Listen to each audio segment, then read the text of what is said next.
Now the end of this magnificent dry period. In 3 hours it's going to rain.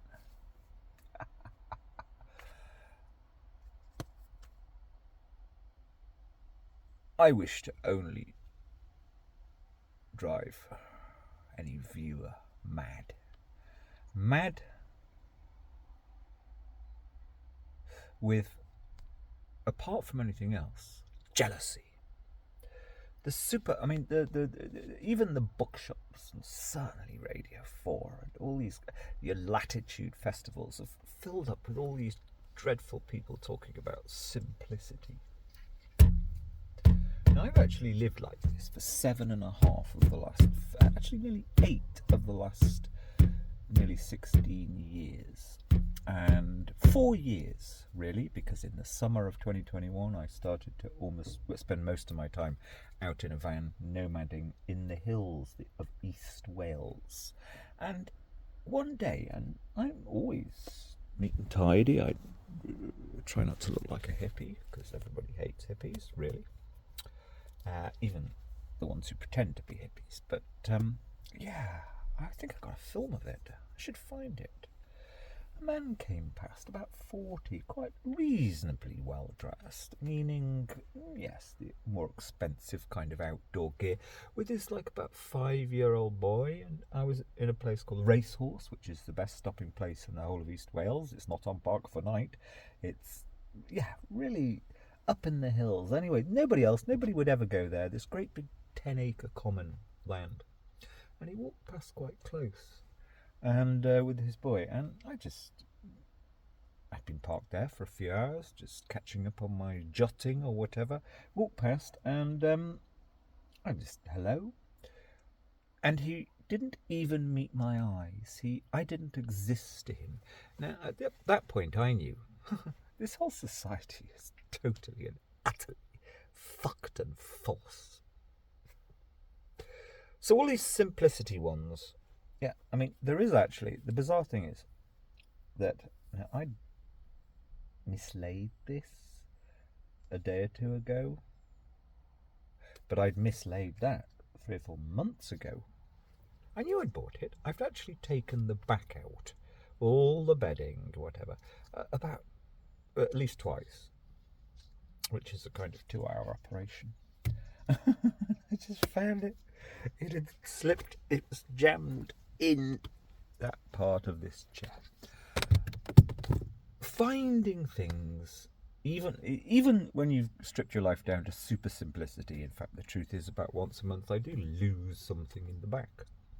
Finding little things that are lost, and that is the real energizing pleasure in life, the real joy.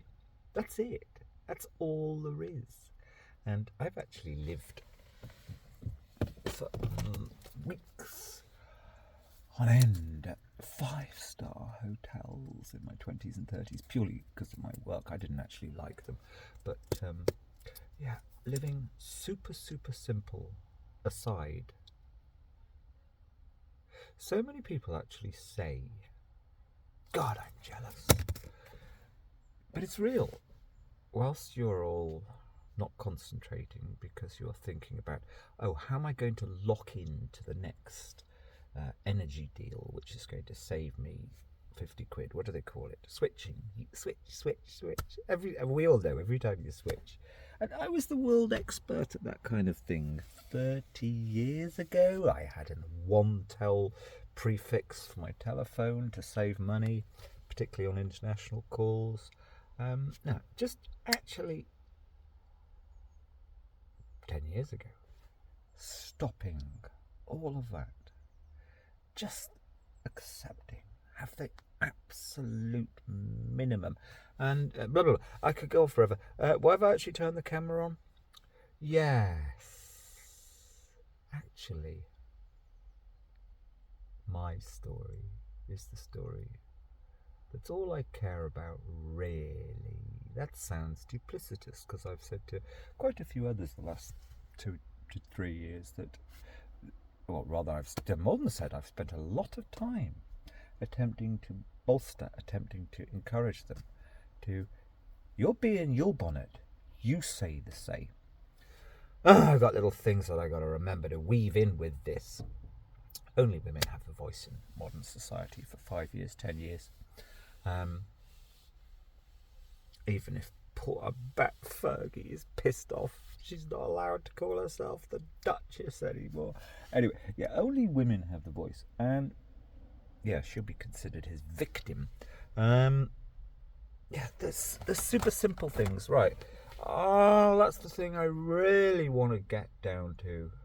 But I live so simply, I've switched a switch in my head, which is I'm not going to compromise myself and go and prostitute myself much to go and even charge anything up.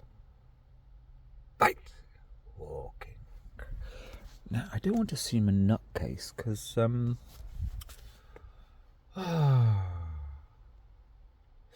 being functional always with the most headfuck torture at times is the thing that I'm a bloody world expert at. And that's the thing you want to share properly. One day, soon, we shall see.